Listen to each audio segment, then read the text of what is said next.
وكل محدثة بدعة وكل بدعة ضلالة وكل ضلالة في النار۔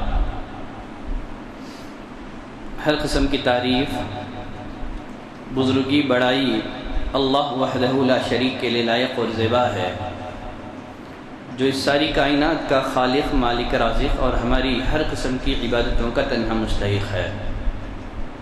لاکھوں درود و سلام ہوں اس دنیا میں بھیجے گئے سارے ہی انبیاء کرام پر، خصوصیت کے ساتھ ہمارے اور آپ کے آخری نبی امام المرسلین رحمۃ للعالمین جناب محمد صلی اللہ علیہ وسلم پر۔ برادران اسلام، عزیز دوستوں، مسلمانوں کے بنیادی عقائد میں ایک عقیدہ آخرت کے دن پر ایمان لانا بھی ہے۔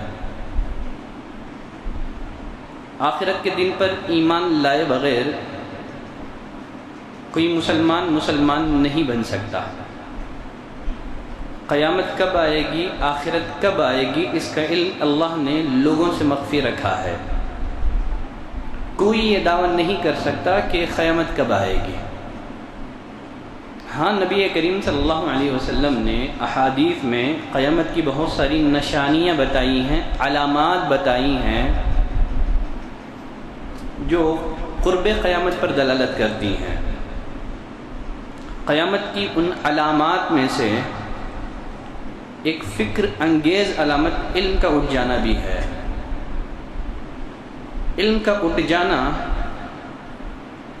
یہ کس قدر ناقابل تلافی نقصان ہے، اس کی حقیقت کو وہی سمجھ سکتا ہے جو علم کے فوائد اور ثمرات کو جانتا ہو، پہچانتا ہو۔ انس بن مالک رضی اللہ تعالیٰ عنہ فرماتے ہیں، نبی کریم صلی اللہ علیہ وسلم نے فرمایا، ان من اشراط الساعۃ ان یرفع العلم۔ قیامت کی نشانیوں میں سے ایک نشانی یہ ہے کہ علم اٹھا لیا جائے گا، جہالت کا دور دورہ ہوگا، زناکاری عام ہو جائے گی، کھلم کھلا شراب پی جائے گی۔ اور ایک حدیث میں نبی کریم صلی اللہ علیہ وسلم نے قیامت کی نشانیوں کا تذکرہ کرتے ہوئے فرمایا کہ وقت مختصر ہو جائے گا، بڑی تیزی سے وقت گزرے گا، علم اٹھا لیا جائے گا، بخیلی عام ہو جائے گی، فتنے رونما ہوں گے، حرج کی کثرت ہوگی۔ صحابہ کرام نے نبی کریم صلی اللہ علیہ وسلم سے سوال کیا، اللہ کے رسول، حرج سے مراد کیا ہے؟ نبی کریم صلی اللہ علیہ وسلم نے فرمایا، قتل و غارت گری عام ہو جائے گی۔ جب علم اٹھا لیا جائے گا تو دنیا فتنوں کی آماجگاہ بن جائے گی، شرک عام ہو جائے گا، بدعات عام ہو جائے گی، بدعملی عام ہو جائے گی، بے عملی عام ہو جائے گی۔ زیاد بن لبید رضی اللہ تعالیٰ عنہ فرماتے ہیں، ایک دفعہ نبی کریم صلی اللہ علیہ وسلم کے سامنے کسی بات کا ذکر کیا گیا تو آپ نے فرمایا، یہ اس وقت ہوگا جب علم اٹھا لیا جائے گا۔ زیاد بن لبید رضی اللہ تعالیٰ عنہ نے نبی کریم صلی اللہ علیہ وسلم سے کہا، اللہ کے رسول، علم کیسے اٹھا لیا جائے گا جبکہ ہم قرآن پڑھتے ہیں، اپنے بچوں کو قرآن کی تعلیم دیتے ہیں، اور ہماری اولاد ان کی اولاد کو قرآن کی تعلیم دیتی ہے، اس طرح یہ قیامت تک یہ سلسلہ جاری رہے گا، تو پھر علم کیسے اٹھا لیا جائے گا؟ نبی کریم صلی اللہ علیہ وسلم نے زیاد بن لبید رضی اللہ تعالیٰ عنہ سے کہا کہ اے زیاد، میں تمہیں مدینے کے سمجھدار لوگوں میں شمار کرتا تھا، کیا یہ حقیقت نہیں کہ یہود اور نصارہ تورات اور انجیل پڑھتے ہیں لیکن کسی بات پر یہ لوگ عمل نہیں کرتے؟ تو قیامت کی نشانیوں میں سے علم بھی اٹھا لیا جائے گا، عمل بھی اٹھا لیا جائے گا۔ علم سے مراد شریعت کا علم ہے، علم سے مراد کتاب اور سنت کا علم ہے، جس کی تبلیغ اور اشاعت کے لیے انبیاء اکرام اس دنیا میں آتے رہے۔ یہی وہ علم ہے جو انبیاء کی میراث ہے، یہی وہ علم ہے جو انبیاء کا ترکہ ہے۔ نبی کریم صلی اللہ علیہ وسلم نے فرمایا، العلماء ورثۃ الانبیاء، علماء انبیاء کے وارث ہیں۔ انبیاء میراث میں ترکے میں دینار اور درہم نہیں چھوڑتے ہیں، انبیاء ترکے میں علم چھوڑ جاتے ہیں۔ تو قیامت کی نشانیوں میں سے ایک نشانی علم کا اٹھا لیا جانا ہے۔ سوال یہ ہے کہ علم کیسے اٹھا لیا جائے گا؟ نبی کریم صلی اللہ علیہ وسلم نے علم کے اٹھا لیے جانے کی کیفیت بیان کی. فرمایا ان اللہ لا يقبض العلم انتزاعا ينتزعه من العباد. اللہ علم کو لوگوں کے سینوں سے چھین کر نہیں اٹھا لے گا. ولكن يقبض بقبض العلماء. علماء کی موت کے ذریعے سے علماء کو وفات دے کر کے اللہ علم کو اٹھا لے گا. فَإِذَا لَمْ يَبْقَ عَالِمٌ.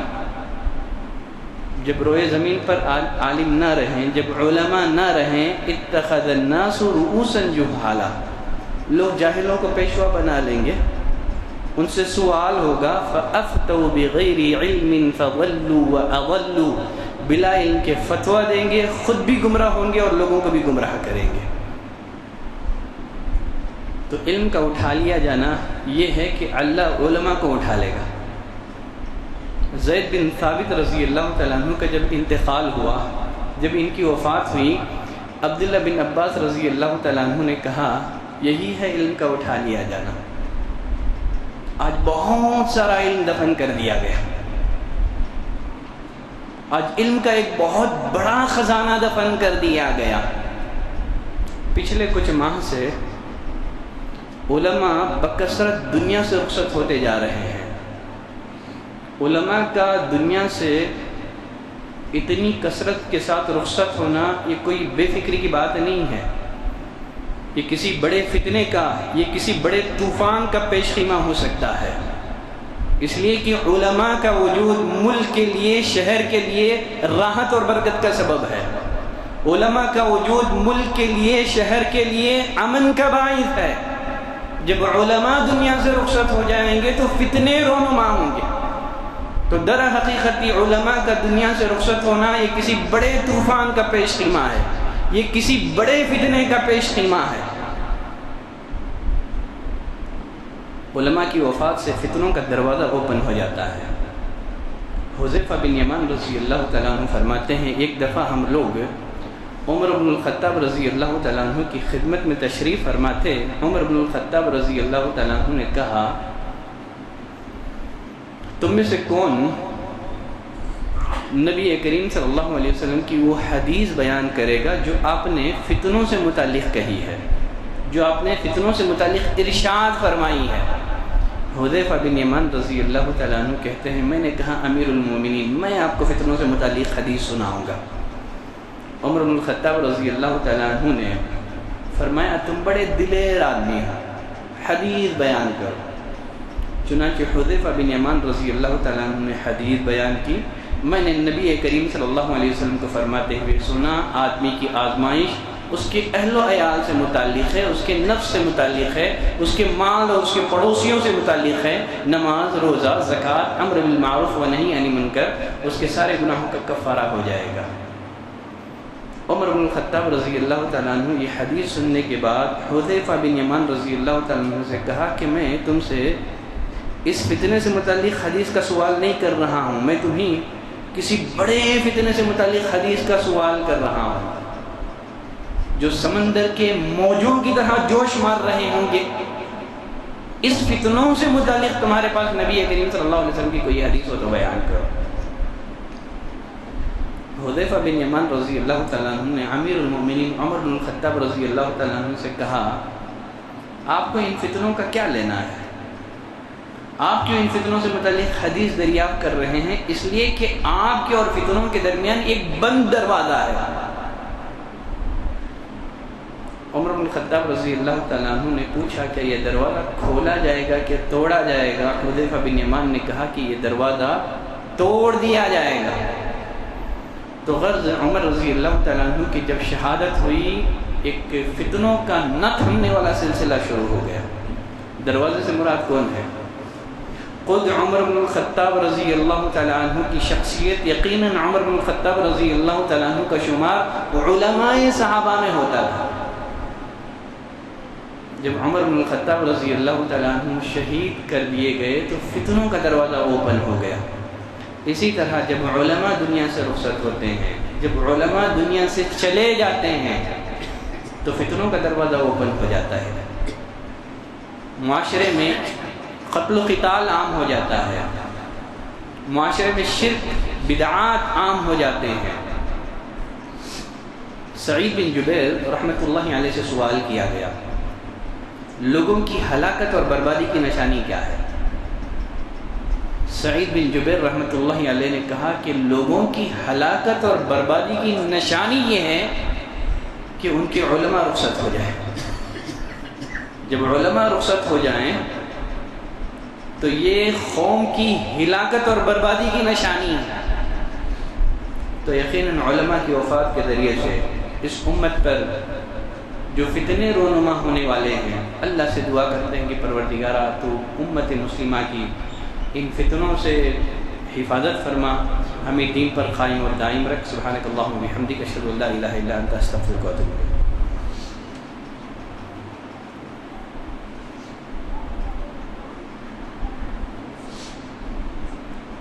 ان الحمد للہ نحمده ونستعینه ونستغفره ونعوذ باللہ من شرور انفسنا ومن سیئات اعمالنا، من يهده الله فلا مضل له ومن يضلل فلا هادي له، واشهد ان لا الہ الا اللہ واشهد ان محمدا عبده ورسوله۔ حسن بصری رحمۃ اللہ علیہ فرماتے ہیں، علماء کی وفات سے دین میں ایسا شگاف پڑ جاتا ہے، جب تک دن رات بدلتے رہیں گے وہ شگاف بھر نہیں سکتا۔ یقیناً موجودہ دور میں جب علماء آئے دن رخصت ہوتے جا رہے ہیں، ہماری ذمہ داری کیا ہے؟ ہماری ذمہ داری یہ ہے کہ اب جو علماء باقی ہیں، علماء کی وجود کو غنیمت جانیں، علماء کی قدر کریں۔ نبی کریم صلی اللہ علیہ وسلم نے فرمایا کہ لیس منا، وہ ہم میں سے نہیں ہے۔ جو بڑوں کی تعظیم نہ کریں، چھوٹوں پر شفقت نہ کریں اور علماء کی قدر نہ کریں۔ یقیناً جو علماء باقی ہیں ان کی قدر کریں، ان کی قدر یہ ہے کہ ان کے علم سے استفادہ کریں، علماء کو اپنے ہاں مدعو کریں، ان کے دروس میں شرکت کریں، اپنے بچوں کے دلوں میں علماء کی محبت پیدا کریں اور علمی مجالس میں اپنے بچوں کو بھیجیں۔ عبداللہ بن مسعود رضی اللہ تعالیٰ عنہ فرماتے ہیں، تعلموا العلم قبل ان یرفع، اے لوگوں علم حاصل کرو قبل اس کے کہ علم اٹھا لیا جائے۔ علم کا اٹھا لیا جانا یہ ہے کہ اللہ علماء کو اٹھا لے قبل یہ کہ یہ صورتحال پیدا ہو جائے۔ جو علماء کا جو وجود ہیں، جو موجودہ علماء ہیں، ان کے وجود کو غنیمت جانتے ہوئے ان کے علم سے فائدہ اٹھا لیں۔ اللہ کا قانون ہے، جب تک لوگ اللہ کی نعمتوں کی قدر کرتے ہیں، اللہ کی نعمتوں کا شکر بجا لاتے ہیں، اللہ نعمتوں میں اضافہ کرتا ہے۔ جب لوگ اللہ کی نعمتوں کی ناقدری کرتے ہیں، اللہ اس نعمت کو ہم سے چھین لیتا ہے۔ کہیں ایسا نہ ہو کہ جو بچے کچھ علماء ہیں وہ بھی ہم سے چھین نہ لیے جائیں۔ تو یقیناً علماء کے وجود کو غنیمت جانو، ان سے استفادہ کرو، ان سے خوب فائدہ اٹھاؤ۔ برادران اسلام، عزیز دوستوں، قبل اس کے کہ میں اپنا خطبہ جمعہ ختم کروں، ایک اہم اعلان بھی ہے، اس کی طرف بھی اشارہ ضروری سمجھتا ہوں۔ یقیناً یہ حقیقت کسی بھی انسان سے ڈھکی چھپی نہیں ہے کہ فرقہ پرست طاقتیں ہندوستان کی حکومت پر قابض ہو چکی ہیں۔ یقیناً آنے والے کچھ سال ہندوستانی مسلمانوں کے لیے بڑے صبر آزما ہو سکتے ہیں۔ بہت سارے چیلنجوں کا انہیں سامنا بھی ہے، اس لیے کہ موجودہ حکومت اسکولوں اور کالجوں کا جو تعلیمی نظام ہے بڑی تیزی سے بدلتی جا رہی ہے، اور ہمارے سلیبس میں ایسے موضوعات، ایسے سبجیکٹ داخل کیے جا رہے ہیں جس کو پڑھنے کے بعد ہمارے بچے مسلمان باقی نہیں رہ جاتے۔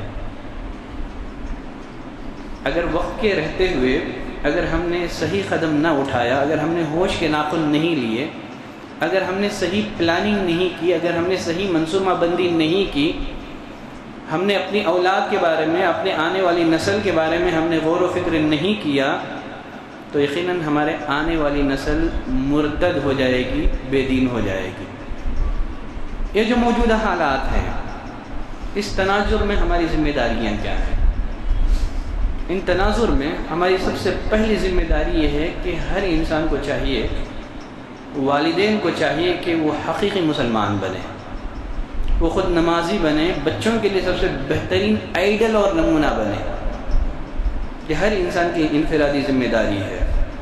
ہر انسان خود نیک بننے کی کوشش کرے، خود نمازوں کا پابند، دین سے اس کا لگاؤ،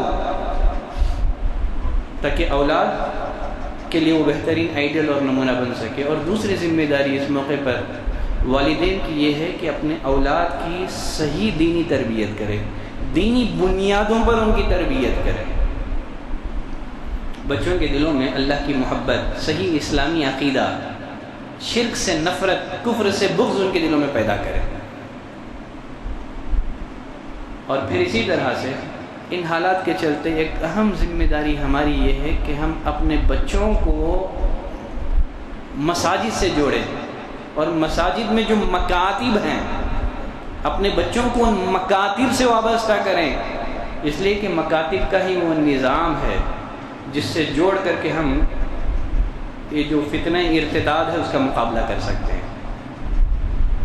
یہ جو مکاتب کا جو نظام ہے اس کو مضبوط کرنے کے لیے، اس کو مستحکم کرنے کے لیے، بچوں کے دلوں میں صحیح اسلامی عقیدہ، دینی بنیادوں پر ان کی تربیت اور ان کی پرورش کرنے کے لیے نیل سنگرا کے سارے مسجد کے ذمہ داروں نے ایک کمیٹی تشکیل دی ہے۔ اس کمیٹی کی نگرانی میں انشاءاللہ گھر گھر جا کر کے سروے کیا جائے گا۔ تو اس موقع پر میں تمام مسلمانوں سے اپیل کرتا ہوں کہ وہ اس میں اپنا بھرپور تعاون دیں اور اپنے بچوں کو مکاتب بھیجیں، اپنے بچوں کا مساجد سے تعلق مضبوط کریں۔ اسی سے ہم فتنے کا مقابلہ کر سکتے ہیں۔ اللہ سے دعا کرتے ہیں کہ پروردگار تو ہمیں توفیق دے کہ ہم اپنے اولاد کی صحیح اور اسلامی تربیت کر سکیں۔ ان اللہ وملائکتہ یصلون علی النبی یا ایھا الذین آمنوا صلوا علیہ وسلموا تسلیما۔ اللهم صل على محمد وعلى آل محمد كما صليت على إبراهيم وعلى آل إبراهيم إنك حميد مجيد۔ اللهم بارك على محمد وعلى آل محمد كما باركت على إبراهيم وعلى آل إبراهيم إنك حميد مجيد۔ عباد الله رحمني ورحمكم الله، إن الله يأمركم بالعدل والإحسان وإيتاء ذي القربى وينهى عن الفحشاء والمنكر والبغي يعظكم لعلكم تذكرون، واذكروا الله يذكركم وادعوه يستجب لكم، ولذكر الله تعالى وأولى وعز وجل وتم وهم أكبر۔